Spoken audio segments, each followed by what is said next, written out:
이제 우리가 소선지서를 다 보고 다 봤다 그러니까 좀 교만한 것 같네요, 그죠? 우리가 한번 이렇게 쓱 훑어보고, 그죠? 다음에 또 기회가 되면 또 소선지서를 또 자세히 살펴보면 좋겠죠. 그래서 우리가 말라기하고 이제 마태복음 그 사이에 어떤 일이 있었는지 이 부분을 좀 보고 있습니다. 그래서 우리 지난 시간에도 그 페르시아의 멸망과 헬라 제국이 세워지고 또 헬라 제국이 넷으로 쪼개지는 일, 그죠? 그러면서 이제 뭐 70인역도 나오는 얘기도 듣고 여러 가지 일들을 들었지 않습니까? 근데 오늘 내용은 더 아주 흥미진진하고 여러분들이 예수 믿는 사람들이라면, 성경을 읽는 사람이라면 이 정도는 꼭 알아두셔야 돼요. 지난주에 것도 알아두시면 좋다 그랬는데 이번 주 거는 꼭 알아두시면은 신약을 읽는데 아주 도움이 되고 이 성경에 나와 있는, 신약 성경에 나와 있는 배경들을 이해하는데 아주 중요한 맥락을 제공해 준다, 이렇게 제가 감히 말씀을 드립니다. 그래서 잘 들어보시기 바랍니다. 그래서 이제 셀레우쿠스 왕조와 마카비 항쟁 그리고 하스모니안 왕조, 이 두 부분을 크게 다뤄보겠습니다. 지난주에 들었지만 도대체 이 이름은 무엇이냐, 이렇게 여러분들이 생소하다 이렇게 생각하실 거예요. 그렇죠? 예, 괜찮습니다. 지난주 줄거리를 잠시 말씀을 드릴게요. 헬라 제국이 4개로 나눠졌다는 얘기는 아시죠? 알렉산더가 큰 나라를 만들었다. 4개로 나눠집니다. 그 중에 다른 건 뭐 잘 몰라도 셀레우쿠스 왕조하고 프톨레미 마이오스 왕조, 톨레미 왕조라고도 부르고 프톨레미 마이오스 왕조라고도 부르는 이 두 왕조를 잘 아시면 돼요. 그래서 프톨레미 왕조는 이렇게 이집트 이쪽에 있었고 처음에 이 왕조가 팔레스타인을 다스립니다. 그리고 셀레우쿠스 왕조는 메소포타미아 지역, 그러니까 이란, 이라크 있는데 원래 페르시아 지역하고 시리아가 어디냐? 이스라엘 북쪽. 성경에서 아람이라고 나오는 동네, 그렇게 딱 생각하시면 좋습니다. 이렇게 다스렸다. 그래서 프톨레마이오스, 셀레우코스, 안티노고스 이렇게 3개로, 이제 4개가 3개로 줄었다, 이렇게 이제 알고 계셨죠? 그래서 프톨레마이오스 왕조 때 어떤 일이 있었습니까? 이 왕조는 유대를 어느 정도 존중을 해주고, 그래서 이렇게 바벨론 그 통치 시절에 애굽으로 넘어왔던 사람들도 다 보내주기도 하고, 그 다음에 평화적으로 전통을 지킬 수 있도록 이렇게 해줬어요. 그리고 여러분들이 잘 아시는 70인역이 여기서 나왔다. 이때 번역이 되었다. 그러니까 요거 하나 정도는 꼭 기억하시면 돼요. 70인역이 왜 중요하냐? 신약 성경의 구약 인용은 대부분 다 70인역이에요. 대부분 다. 우리 특히 개신교, 우리 기독교 안에서 이렇게 기독교는 구약 성경에 있는 이제 신약 성경에 있는 구약 성경 인용을 70인역으로 하고 번역도 이 70인역을 또 많이 참조를 했다. 그래서 우리한테는 되게 중요하다. 이 시점에 이 일이 있었다는 걸 알아두시면 돼요. 뭐 이렇게 좀 뭐라 그럴까요? 야사로 얘기를 드리자면은 이 사람들 12지파에서 6명씩 보내서 72명이 번역을 했다고 그러지 않습니까? 이 사람들을 각 방에 다 따로따로 작업을 하게 했답니다. 모여서 토론하면서 작업한 게 아니고 각 방에 전부 이렇게 나눠서 작업을 하게 하고 이렇게 합쳤는데 안 틀렸다는 거예요. 사람들끼리 차이가 안 났답니다. 크게 차이가 안 나서 그렇게 해서 하나님의 은혜 가운데 번역이 됐다. 이런 이야기들이 있습니다. 뭐 이게 야사인데 사실인지 아닌지를 떠나서 꽤 은혜스러운 말씀인 것 같아요. 그리고 이렇게 프톨레미 왕조 아래서 북이스라엘과 이렇게 남유다는 회당 아시죠? 그 이전부터 세워졌던 회당을 적극적으로 활용하고 거기서 사람들이 이제 말씀을 나누고, 그죠? 이런 일들을 했다는 거예요. 그리고 이 회당이 나중에 어떻게 돼요? 많이 이렇게 전도하는데 본거지로 사용되는 그런 일이 있었다. 그래서 여러분들이 이 헬라어가 통용됐다는 거, 성경이 번역됐다는 거, 회당이 많이 늘어났다는 거, 그죠? 그 다음에 마지막으로 하나 더 있죠. 뭐가 있습니까? 육로와 해로가 개척이 돼서 나라들 사이 이동이 쉬워졌다. 예. 요거에 이제 요 중간계 되게 중요한 일이라고 그랬어요. 그런데 이제 프톨레미 마이오스 왕조가 이 이스라엘을 잘 다스리고 계속 갔으면 좋은데 갑자기 셀레우쿠스가 요 땅을 공격을 해와요. 그래서 이 안티오코스 3세라고 하는 사람 셀레우쿠스 왕조가 이 이스라엘 땅을 뺏어가요. 셀레우쿠스가 그래서 뺏어갔다 이렇게 생각하시면 돼요. 프톨레미 왕조가 이스라엘 땅을 넘겼다 이렇게 보시면 돼요. 그러면서 그 당시에 또 무슨 일이 있었냐면 로마는 어디 있었냐 여러분들이 생각이 드시잖아요. 그죠? 로마가 있긴 있었어요. 저기 지금의 이탈리아 땅 거기 로마가 있었는데 로마는 당시는 그렇게 힘이 센 나라는 아니었어요. 처음에는. 로마가 언제 그 성장을 하게 되는지를 이제 잠시 설명을 드리면 로마가 기원전 753년에 이렇게 건국한 걸로 알려져 있는데 북이스라엘이 멸망한 게 722년이니까 그죠? 저 그 로마라고 하는 동네는 그렇게 대단한 동네가 아니었던 거예요. 그 당시까지만 해도 그냥 부족들이 그게 좀 어떻게 보면 약간 야만족 뭐 이렇게 사는 동네 이렇게 생각할 수 있을 거예요. 그죠? 문명의 중심지는 다 어디예요? 이쪽 중동 지역. 페르시아 이런 나라들은 그러니까 이란이나 이라크 사람들은 유럽 사람들이나 미국 사람들을 되게 우습게 생각을 해요. 왜? 몇 년 되지도 않은 역사 가지고 그죠? 예, 이집트나 이란은 아무 데서나 땅 파도 막 유물이 나온다는 얘기가 있어요. 예, 이렇게 오래된 역사를 가지고 있거든요. 로마가 요때 세워졌어요. 그리고 나서 로마는 한동안은 그렇게 큰 힘이 없고 또 여러 나라의 여러 민족한테 다스림을 당하거나 공격도 당하고 있는데 한 BC 500년쯤 돼서 이제 이 정도쯤 되면은 이제 남유다도 다 망했을 때죠. 페르시아가 한참 번성하고 그럴 때인데 이때 공화정을 이렇게 하게 돼요. 공화정은 뭐냐면 왕이 다스리는 게 아니고 이렇게 지금의 민주주의의 무슨 원형 비슷한 거라고 생각하시면 돼요. 예, 지금 뭐 원로원이 있고 그 다음에 사람들을 뽑아서 그래서 여러분들이 아는 시저 이런 사람들 있잖아요. 이런 사람들은 처음부터 황제가 아니었어요. 아버지가 왕이고 이렇게 쭉 내려간 거는 한참 뒤의 일이에요. 한참 뒤에 예수님 십자가에 죽으시고 그 뒤의 일이에요. 예. 그러니까 그 전에는 이 나라는 그런 나라가 아니었어요. 예. 그러다가 이제 헬라 제국이 분열된 이후에 점점 힘이 세졌는데 그러면서 지중해 패권을 두고 북아프리카에 있는 카르타고하고 전쟁을 오랫동안 벌였어요. 한 100년 넘게 이렇게 전쟁을 벌였는데 이 카르타고에 있는 유명한 사람이 한니발이라고 하는 사람이에요. 이름 들어보신 적 있어요? 한니발이라고 코끼리 타고서 로마를 공격하러 갔다 뭐 이런 얘기가 있는 사람이에요. 이걸 포에니 전쟁이라고 그랬는데 이때 로마가 승리하면서 지중해 그러니까 바울이 배 타고서 이렇게 로마로 가는 길 그 바다 있죠. 그 바다의 세력을 로마가 이제 장악을 하기 시작을 해요. 이때부터. 제가 이 얘기를 이제 왜 드리냐면은 로마하고 아까 우리가 말했던 셀레쿠스하고 전쟁이 일어나는 일이 생기는데 카르타고의 한니발이 셀레쿠스의 안티오코스 3세하고 동맹을 맺습니다. 하여튼 그래서 어떻게 하냐면 이 안티오코스 3세를 부추겨서 로마랑 전쟁을 하도록 시켜요. 왜냐하면 한니발이 계속 누구랑 싸우고 있었어요? 로마랑 싸우고 있었으니까. 그래서 안티오코스한테도 야 로마랑 한번 싸우라고 이렇게 부추겨요. 그런데 로마하고 전쟁을 했다가 이 셀레우쿠스의 안티오코스 3세가 대판칩니다.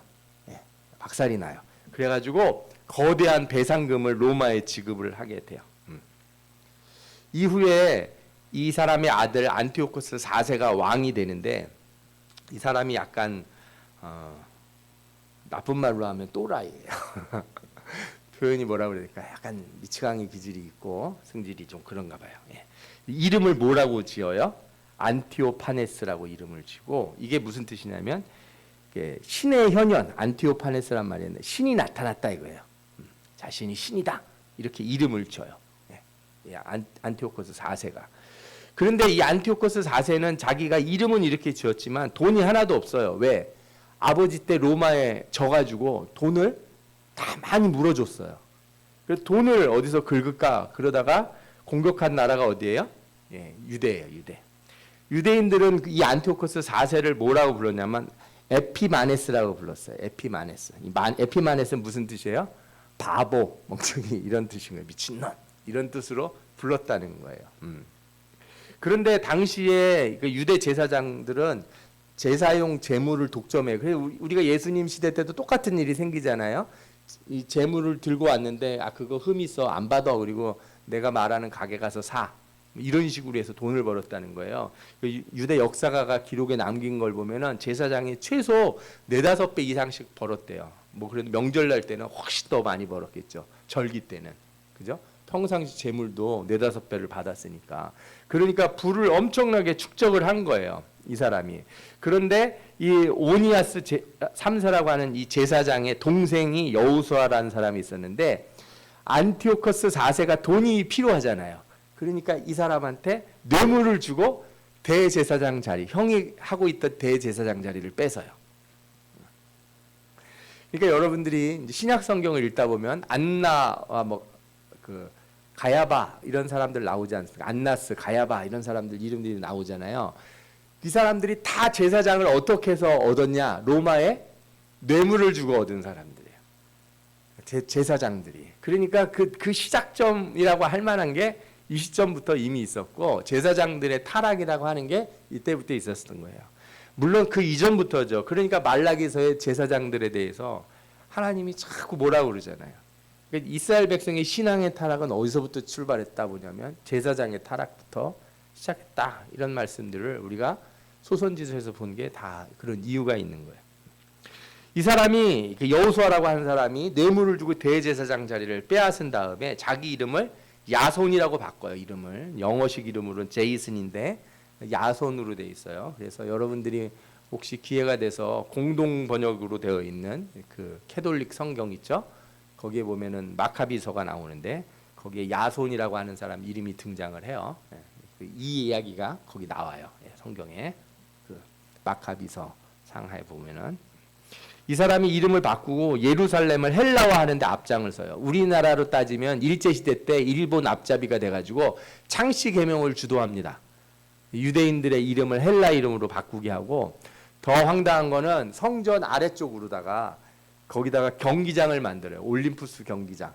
우리로 따지면 운동장 있잖아요. 공설운동장 같은 거. 올림픽 경기장을 만들고 안식일 날 운동 경기를 해요. 그 옛날에는 운동 경기를 할 때 그냥 하는 게 아니라 빨개벗고 경기를 했어요. 레슬링 같은 거 하는 거 남자들이 다 벗고, 뭐 이렇게 남성성을 드러낸다고 그랬는지 뭐 왜 그랬는지 모르지만, 그리고 여러분들이 이런 거 옛날 고대 그림들 보면은 다 무슨 레슬링하고 권투하고 그러는 그림들 보면 다 옷을 벗고 있잖아요. 실제로 그렇게 했단 말이에요. 이걸 누가 주도를 했냐? 이 제사장이 주도를 했어요. 그러니 이게 어떻게 되겠습니까? 그래서 이 경건한 사람들이 이 일들을 반대하고, 그죠? 적극적으로 싸워요. 항쟁을 해요. 이 사람들을 뭐라고 불러요? 하시딤이라고 불러요. 하시딤.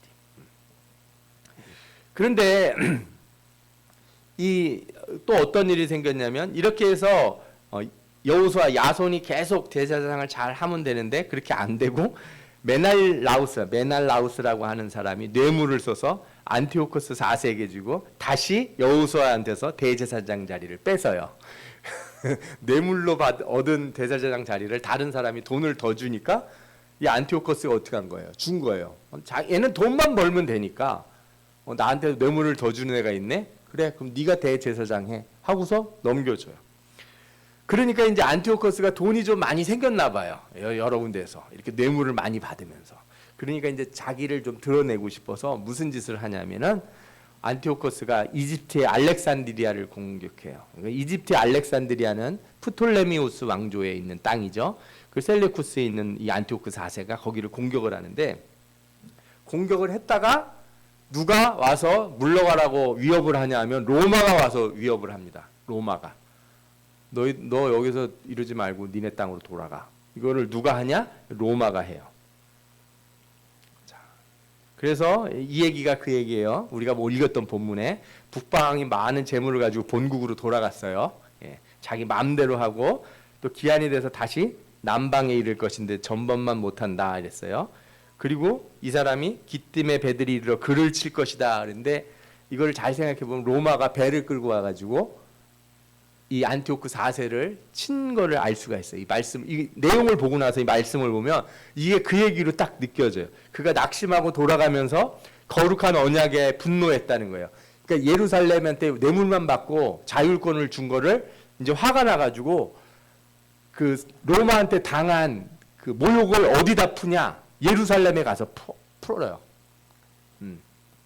이집트에 가서 공격을 해서 자기가 다 가져가려고 그랬는데 로마가 가서 하나도 못 가져가게 하고 쫓아냈잖아요.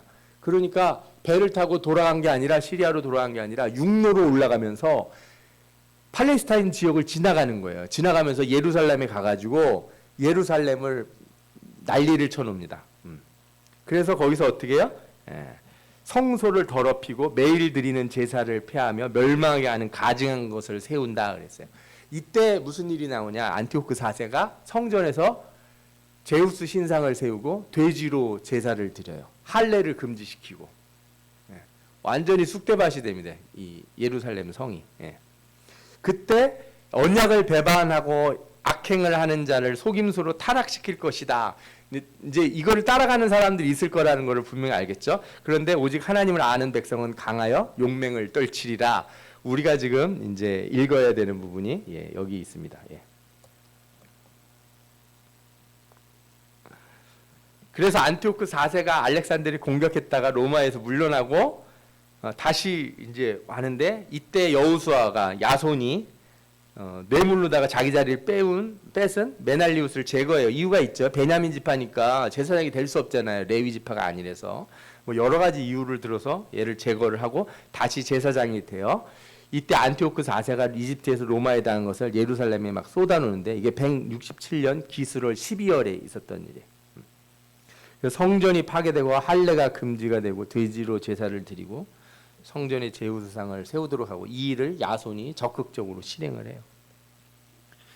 이러면서 이제 관리들이 레위인들한테 돼지로 제사를 드리라고 막 명령을 하고 돌아다니는데 이때 마따디아라고 하는 제사장한테 찾아와요.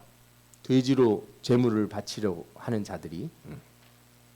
그때 마따디아가 저항을 해요. 싸워요. 그러다가 마따디아가 이렇게 죽게 돼요. 그리고 이 마따디아를 그래서 따르는 많은 사람들이 모이는데 이때 첫째 아들인 유다라고 하는 사람이 전면적인 독립전쟁을 주도를 합니다. 이 유다의 별명이 뭐냐? 마카비예요.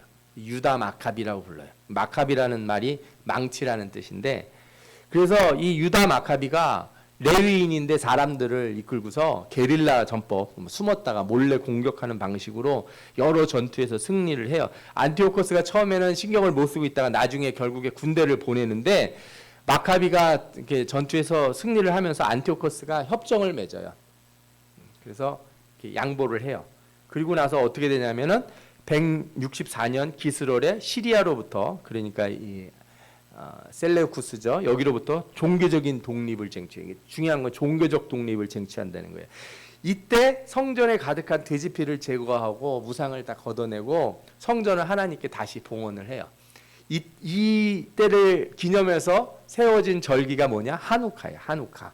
한우카가 성경에는 뭐라고 나오냐? 수전절로 나와요. 그래서 요한복음 10장 22절에 예루살렘에 수전절이 이르니 겨울이라.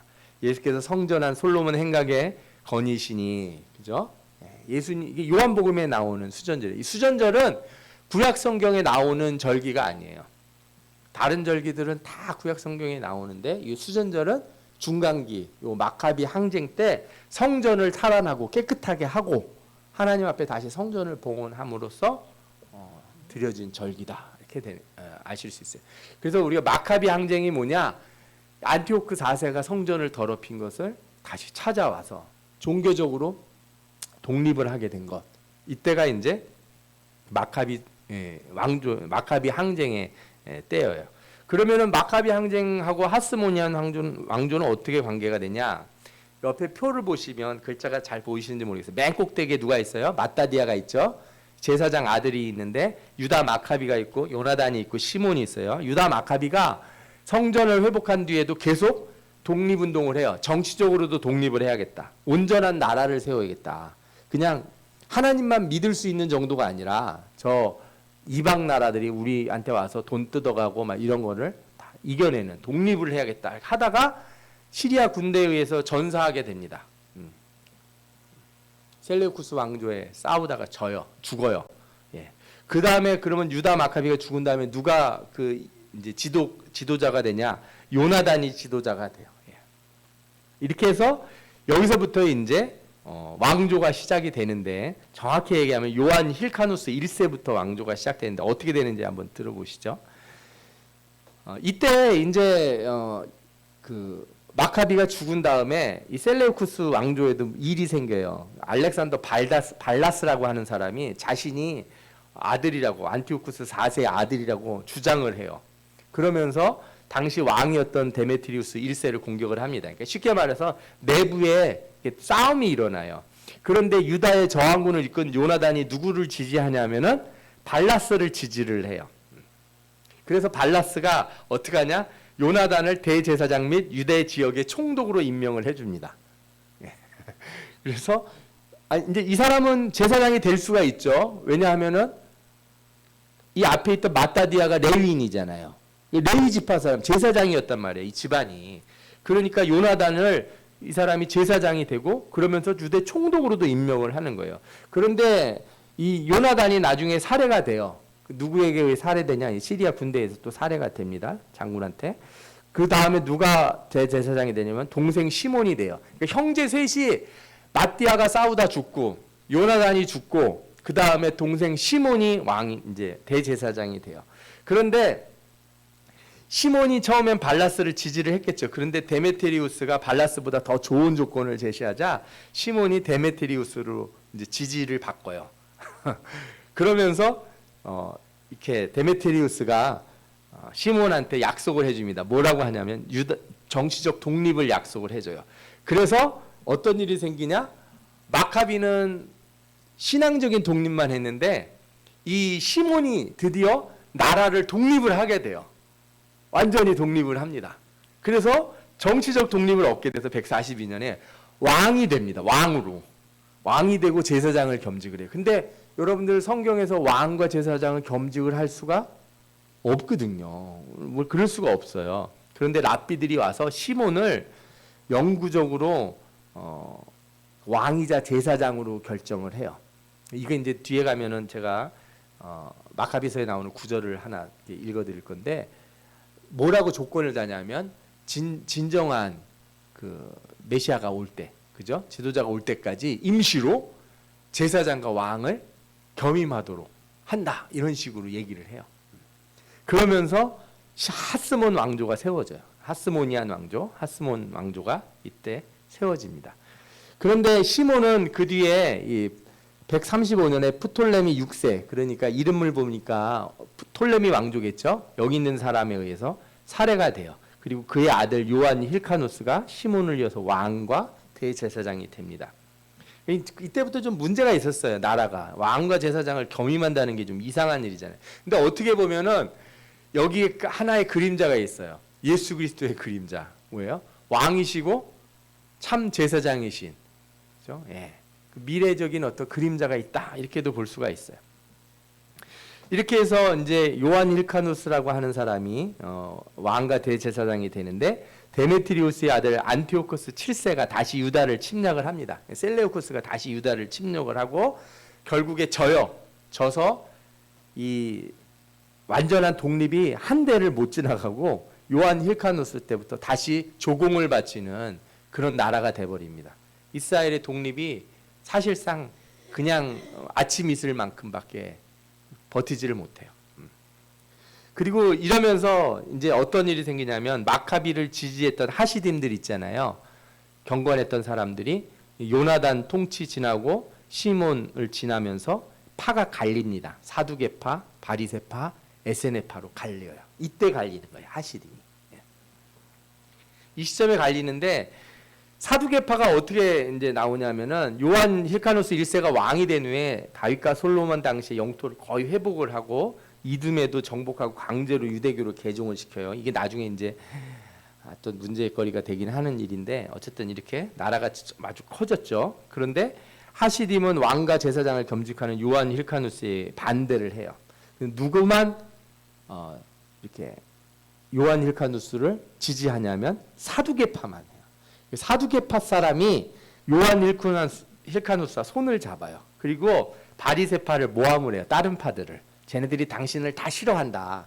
당신이 왕된 거를 다 반대한다. 우리 쪽만 당신을 지지한다. 그러니까 요한 힐카누스가 누구랑 손을 잡겠어요? 이 사두개파랑 손을 잡아요. 이 바람에 사두개파는 왕 옆에 붙어서 정치 권력에 손을 잡고 바리새파는 밀려나서 이제 누구 가운데 활동하게 되냐면 백성들 가운데서 활동을 하게 되는 거예요. 사두개파라는 말의 사두개는 의로운이란 뜻에서 나왔다 이런 얘기가 있어요. 그리고 그 기원은 제사장이었던 사독에게서 나왔다고 봐요. 이게 이제 우리가 역사서 보면 나오는 제사장의 이름이죠. 사두개인들은 예루살렘 귀족이나 제사장 무리들로서 정치 권력과 결탁을 하고 이 사람들은 모세오경만 성경으로 받아들여요. 부활 안 믿습니다. 영 안 믿습니다. 천사 존재 이런 거 안 믿습니다. 이 세상에서만 믿어요. 이상하죠? 이리고서 어떻게 하나님을 믿는지. 왜 이렇게 하는지 아십니까? 왕이 시키는 대로 하라는 거예요. 정부 권력을 동일시해버려요. 신앙적인 것과 정부 권력을 동일시해 버린다고요. 이들의 지위는 제사와 아주 밀접한 관계가 맺고 있었는데 AD 70년에 예루살렘 성전 다 무너지고 로마에서 망하잖아요. 그 뒤로 이 사두개파는 거의 사라져 버려요. 또 다른 파가 에세네파가 있는데 에세네파는 거룩이란 말에서 나왔어요. 이 사람들은 바리새인들보다 더 엄격한 사람들이었어요. 재산을 공동 소유하고 훈련도 받고 사해 북부 그러니까 광야 지역에 보면 동굴들이 있는데 거기에서 공동체 생활을 했다 이렇게 알려져 있어요. 이 사람들은 쉽게 말해서 아유 마카비 항쟁하면서 나라를 제대로 세울 줄 알았더니 이것들 다 타락했어. 아유 다 필요 없어. 이 세상은 다 썩어져 가고 있어. 우리는 그냥 저 광야에 가서 우리 신앙을 지키고 주님 오실 날 기다립시다. 뭐 이런 식으로 광야로 떠난 사람들인 거예요. 그래서 세례 요한이 이 에세네파라고 하는 주장이 있었는데 확실치는 않은 것 같아요. 그런데 이 사람들도 AD 68년에 그러니까 예루살렘 멸망하기 전에 로마가 유대 지역을 전국을 돌아다니면서 다 쓸어버리거든요. 이때 쿰란도 로마에서 정벌되면서 다른 유대인들과 섞이고 거의 사라져버리게 돼요. 그럼 바리새파는 어떤 사람들이냐? 바리새파는 이제 분리됐다, 세퍼레이트라는 뜻이에요. 분리됐다 이런 뜻을 가지고 있는 사람들인데 율법에 대해 열심이고 사회를 극복하고자 사회의 문제들을 극복하고자 했던 사람들이에요. 그리고 율법을 해석하는 정도에 따라서 힐렐 학파, 뭐 샴마이 학파 이렇게 구분이 돼요. 그래서 뭐 자기 딸이 임신을 했는데 안식일에 출산을 해야 되냐 말아야 되냐 가지고 이렇게 난리를 쳤다 이런 얘기들도 있어요. 이 사람들이 성경을 해석한 거를 엄청 중요했기 때문에 예수님이 바리새인들하고 싸울 때 항상 하는 얘기가 뭐예요? 너네가 뭐보다 뭘 더 중요하게 여긴다? 성경보다 너희들 전통을 더 중요하게 여긴다. 이 지적을 계속한 거예요. 바리새인들은 성경을 연구하면서 어떻게 살아야 우리가 똑바로 살까를 고민한 것까지는 좋은데 자기네들이 정리해 놓은 게 답이라는 거예요. 그래서 이걸 명문화를 나중에 하는데 이게 미나시고 미나시에서 나중에 파생된 게 탈무드예요. 탈무드. 그래서 어떤 사람들 중에는요, 구약 배우는 사람들 중에 미드라시 혹은 탈무드 뭐 이런 책들이 있습니다. 이렇게 두꺼운 책들이 있어요. 여러 건데요, 엄청나게 많아요. 이거를 되게 많이 봐요. 여기에는 온갖 야사가 다 있어요. 우리 성경에 없는 뭐 예를 들어서 다윗이 뭐 어떻게 살았었다, 뭐 사울이 옛날에 어떤 사람이었고 사울 엄마는 누구였고 뭐 이런 거 있잖아요. 성경에 안 나오는 온갖 야사가 막 쓰여 있는 책들이 있어요. 그런 거를 또 읽고 막 이렇게 성경에 있는 얘기처럼 얘기하시는 분들이 간혹 있기는 해요. 그런데 그거는 이렇게 좋게라 뭐 그냥 들을 수는 있겠지만 재미로 들을 수는 있겠지만 성경 하나님 말씀으로 받아들이면 안 돼요. 아시겠죠? 하나님 말씀은 성경에 나온 것만 받아들여야지 뒷얘기를 하나님 말씀으로 받아들이면 안 되거든요. 예. 아시겠습니까? 아멘. 예. 그러니까 아마 우리가 아는 제일 유명한 얘기 중에 이게 있을 거예요. 아브라함 아버지가 원래 우상장수였다는 거예요. 그런데 아브라함이 밤에 몰래 가서 우상을 다 부셨다는 거죠. 아버지가 막 나와서 어떤 놈이 와서 우상을 다 부셨냐 그랬더니 아브라함이 뭐라 그래요? 자기들끼리 싸운 것 같다고. 우상이 하는 신이니까 자기들끼리 좋은 자리에 앉으려고 싸웠나 보다. 뭐 이런 얘기들. 그러니까 우리가 들으면 그럴듯하네. 그렇지만 성경에 없다. 이런 얘기 성경에 없다. 이렇게 그냥 재미로만 알아두시면 돼요. 그런 얘기들은. 이런 얘기들과 관련된 책들이 많이 있는데 하여튼 탈무드나 이런 것들이 다 바리새파에서 나온 것이다. 이렇게 볼 수가 있다는 거죠. 주 70년 이후에는 그 유대 분파들 중에 남아있는 파는 바리새파밖에 없었어요. 그래서 현대 유대교의 본류는 이 바리새인들이에요. 그래서 현대 유대교의 랍비들은 다 바리새파 사람들이다. 이렇게 생각하시면 돼요. 그러니까 여러분들이 이제 이걸 아시면 될 거예요. 구약에는 지파 엄청 따졌잖아요. 유다 지파, 베냐민 지파, 무슨 지파. 신약에 들어와서 지파 엄청 따지는 거 보셨습니까? 모르겠죠. 예. 베드로, 요한 이런 사람들 무슨 지파인지 성경에 나옵니까? 안 나오죠. 잘 모르겠습니다. 예. 예수님만 뭐 당연히 유다 지파 나오는데 나머지 사람들 안 따져. 대신에 뭐는 엄청 많이 나와요? 바리새인, 사두개인 뭐 이런 거는 엄청 나오잖아요. 뭐 열심당 이런 거. 예. 그래서 이렇게 시간이 지나가면서 사람들 보는 관점들이 바뀐 거예요. 그리고 그냥 지파를 안 따지고 다 유대인이라고 부르고 오히려 이런 그 신앙적인 태도로 사람들을 나누기 시작했다. 이게 중간기에 일어난 일이다. 이렇게 보시면 돼요. 자, 이제 요한 힐카누스가 이제 사두개파하고 손을 잡으면서 권력을 가졌잖아요. 왕도 되고 제사장도 되고. 그런데 요한 힐카누스가 죽게 돼요. 근데 죽으면서 자신의 부인이 여왕이 되길 바래요. 그런데 아들 아리스토 블루스라고 하는 사람이 왕이 되면서 자기 어머니를 감옥에 가둬 굶겨 죽여요. 예. 그리고서 이 아리스토 블루스가 동생들도 감옥에 다 가두는데 BC 104년에 이 사람이 죽습니다. 죽은 다음에 아리스토 블루스의 아내 살로메 알렉산드리아가 남편의 동생들을 다 풀어주고 남편의 동생 중에 한 사람인 알렉산드로 얀네우스와 결혼을 합니다. 여러분들이 성경에 보면은 헤롯이 그죠? 자기 형수하고 결혼을 하잖아요. 이복 형의 부인하고 결혼하는 일이 있지 않습니까? 그거를 세례 요한이 지적했다가 감옥에 갇히죠. 그러니까 그런 일들이 뭐 옛날부터 다 있었어요. 하여튼 오래된 그 다 사정이 있는 일들이에요. 이런 게. 알렉산드리오스 얀네우스와 결혼을 하고 대제사장 자리를 이 사람이 맡게 돼요. 얀네우스는 유다, 사마리아, 갈릴리, 이두메 지역을 통치하면서 무슨 짓을 하냐면 이두메 지역이 에돔 사람들 사는 지역이잖아요. 그죠? 거기에 에돔 출신 헤롯 안티파터를 총독으로 둡니다. 드디어 누가 등장을 해요? 헤롯 가문이 등장해요. 이 사람이 헤롯 가문의 대장이에요, 대장. 처음 시초 이렇게 생각하실 수 있어요. 이 사람이 이제 총독으로 그 이두메 지역을 관할하게 돼요. 이유가 있죠. 사실 유다, 사마리아, 갈릴리는 전통적으로 이스라엘 땅인데 이두메 지역은 에돔 사람 땅이잖아요. 물론 다윗 왕 때, 솔로몬 왕 때 여기를 갖다가 정복을 하고 병합은 안 했어요. 병합을 안 하고 조공을 받았다고요. 그런데 이때는 하스모니안 때는 여기를 정복을 하고 통치를 하면서 총독을 둔 거예요. 그런데 이제 이 얀네우스가 죽습니다. 그러자 이제 남편이 두 번 죽은 거 아니에요.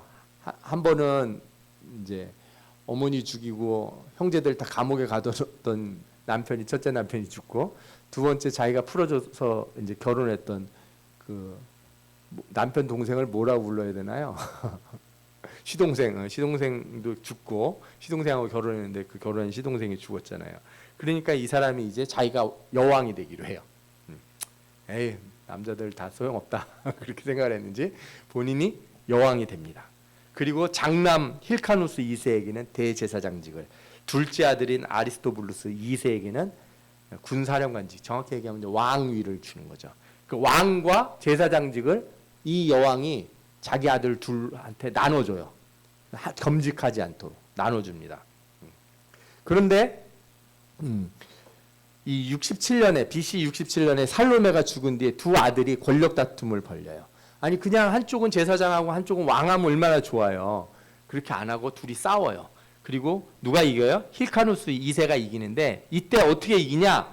이두메 총독 헤롯하고 로마의 폼페우스 장군의 힘을 빌려서 아리스토블루스 2세를 쫓아내고 이렇게 승리를 해요. 이 바람에 무슨 일이 생겼냐? 로마는 그냥 무혈 입성을 해봐요. 이 이스라엘을 예루살렘 성에 들어오는데 큰 힘 들이지 않고 이스라엘을 점령하게 돼버립니다.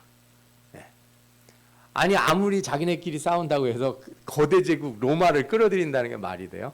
네. 이래서 로마가 이스라엘을 점령하게 되고 이 상황에서 헤롯이 누구의 이렇게 빌붙는가, 누구한테 이렇게 뭐라 그러죠? 아부를 딱 떨고 이렇게 달라붙었냐 하면은 로마에 달라붙어요.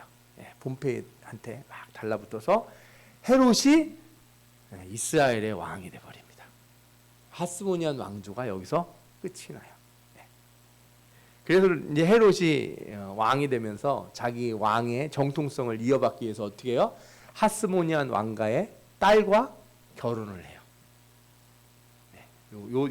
요 라인이 이제 헤롯 가문에서 헤롯이 그 중에 아들 중에 하나 그렇게 하고 나중에 이 아들들이 또 분봉왕들이 되고 하는 얘기들이 쭉 나오는데 그거는 다음 주에 다음 주에 이제 예수님 태어나기 전 그때까지의 사항들을 마지막으로 다뤄보도록 하겠습니다. 자, 오늘 말씀을 들었는데 뭐 왕 이름들이 많이 나왔지만 여러분들이 한 가지만 이렇게 잘 생각하시면 돼요. 분명히 처음에 마카비 항쟁은 신앙의 자유를 지키려고, 신앙을 지키려고 싸웠어요. 성전을 깨끗하게 하고, 그죠? 그런데 신앙의 자유가 정치적 승리로 확대되려고 하는 과정에서 무슨 일이 생겼냐? 타락이 일어나고 분열이 일어나요. 이게 우리가 깊이 생각해 볼 부분이에요. 여러분들 사실 우리는 이런 생각을 해요. 예수 잘 믿는 사람이 대통령도 됐으면 좋겠고, 그죠? 그러면 아주 훌륭한 우리나라의 제일 훌륭한 목사님이 대통령 하면 좋지 않겠어요? 우리나라의 제일 훌륭한 목사님이 좀 대통령 선거에 나가면 크리스찬 신자들 뭐 1000만이라고 그러는데 다 이렇게 표 찍으면은 그럼 좋지 않겠습니까? 예. 그런 분이 있었겠죠 전에도 한번. 예. 그런데 안 됐죠. 예. 저는 그 좀 위험하다고 생각해요. 위험하다고 생각해요. 저는 신자가 좋은 신앙을 가진 신자가 정치를 하는 건 괜찮은데 뭐라 그럴까요? 성직자가 정치를 하는 거는 좀 우리가 좀 잘 생각해 볼 필요가 있다 하는 생각이 들어요. 마카비가 항쟁을 해서 신앙의 자유를 지키고, 그죠? 또 다시 민중들 가운데서 이렇게 지도자가 나오고, 그래서 제사장의 가문이 제대로 서고, 또 나라를 다스리는 왕이라든지 총독의 가문이 제대로 섰다면 이 중간기가 이렇게 혼란스럽지는 않았을 거예요. 나중에 제사장과 왕을 겸한 하스모니안 왕조가 나왔지만 이거는 임시적일 뿐이었고 그 임시적이라는 것도 아주 잠시였어요. 아주 잠시. 그것도 서로 죽이고, 그죠? 가두고, 뺏고 이러는 온갖 추악한 일들이 벌어지는 상황에서 일어난 왕조였지 절대로 하나님이 세운 왕조가 아니었어요. 처음에는 사람들이 하스모니안 왕조, 마카비 항쟁 이후에 왕조가 생겼을 때 뭐라고 생각했어요? 이 다윗 이후에 이스라엘을 다스릴. 그래서 처음에 마카비를 어떻게 생각해요? 마카비가 메시아라고 생각했다는 거예요. 네. 나라를 독립할. 그러니까 여러분들이 신약 성경 읽을 때 제자들이 예수님한테 물어보잖아요. 이스라엘을 회복시킬 때가 이때입니까? 왜 그런 생각을 하겠어요? 이게 마카비 때부터 이스라엘 모든 사람들 마음속에 뭐가 있는 거예요? 메시아가 와서 이 혼란을 끝내고, 그죠? 왕에 올라서 그 하스모니아 왕가는 그 가짜였다 이거예요. 그 엉망이었고 헤롯은 더 나쁜 사람이고, 그러니 참된 왕이 오셔서 이 모든 걸 해결할 것이다 이런 소망을 가졌던 거예요. 그래서 물은 거예요. 그렇게 제자들이. 그런 왕조가 아니었다는 거죠. 이게 마카베오 상 그 책에도 나오는데 여기 뭐라고 나와 있습니까? 유다 국민과 사제는 다음과 같이 결정하였다. 진정한 예언자가 나타날 때까지 우리는 시몬을 영구적인 영도자 대사제로 삼는다. 이게 무슨 뜻이에요? 이게 이제 공동 번역이라 표현이 이런데 모든 백성들하고 그죠? 제사장들이 결정을 한 거예요. 뭐라고? 진정한 예언자. 그 진짜 하나님 보내신 사람. 이분이 올 때까지는 이 시몬, 그죠? 마카비 동생이죠. 당신이 영구적인 지도자가 된다. 하스모니안 왕조를 인정을 해주는 거예요. 근데 임시잖아요. 진짜가 올 때까지 임시로 있었던 거니까. 근데 결국에 하스모니안 왕조가 다 망하고 망할 때 누가 온 거예요? 예수 그리스도가 오신 거죠. 예수 그리스도가 오셔서 이 여기 나오는 말처럼 진짜로 주님이 오셔서 그 왕조가 끝나고 하나님의 나라가 예수 그리스도를 통해서 증거됐다 이렇게 볼 수 있어요. 그러니까 인간의 힘으로 나라의 독립과 신앙적 자유를 찾으려는 노력이 이게 나쁘진 않은데 이게 항상 끝이 타락하는 게 문제예요. 끝이 타락하는 게. 이게 우리가 깊이 고민해 볼 부분이에요.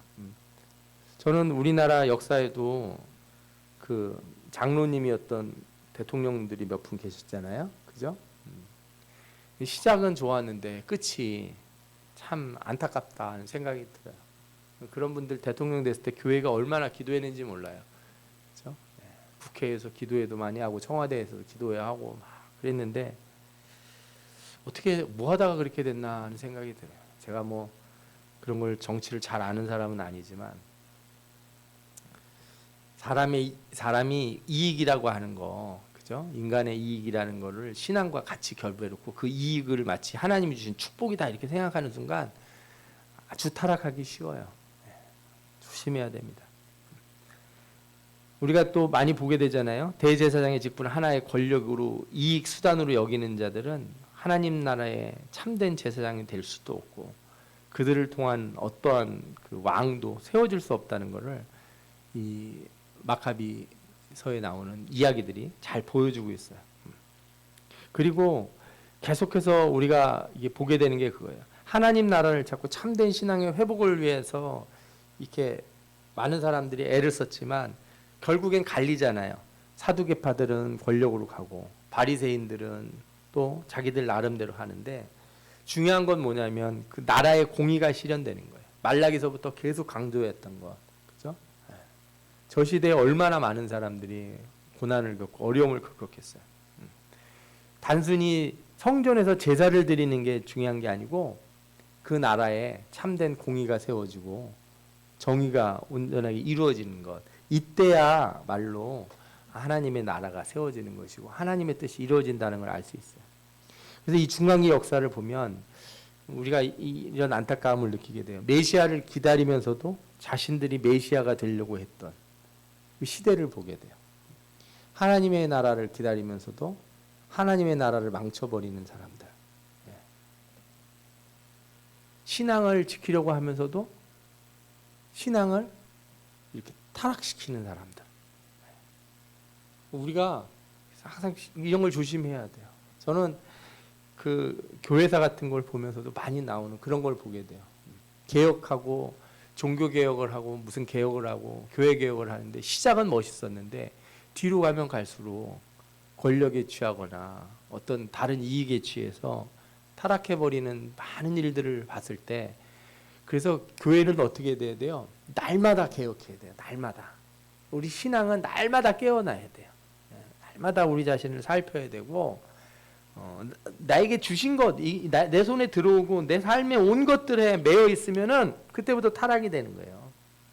하나님이 축복을 주시면 나한테 들어온 축복에 매여 있지 말고 누굴 봐야 돼요? 그 주신 하나님의 손길을 바라봐야 되잖아요. 이렇게 나갈 때 우리의 신앙의 변화가 있는 거예요. 안 그러고 나한테 들어온 거 이거 어떻게 하면 오래 더 지키고 어떻게 하면 오래 더 갖고 내 후손에게 나눠주고 내 자식들한테 주고 이런 걸 생각하는 순간 이 사람들을 여기서 이 역사에 나온 사람들 이런 사람들과 유사한 길을 가게 된다는 걸 우리가 깨닫게 돼요. 여러분들이 그래서 이런 것을 잘 보면서 시대와 그죠? 우리 삶과 또 신앙들을 다시 한번 돌이켜보는 여러분들 되시기를 축원합니다. 아멘. 예. 기도하겠습니다.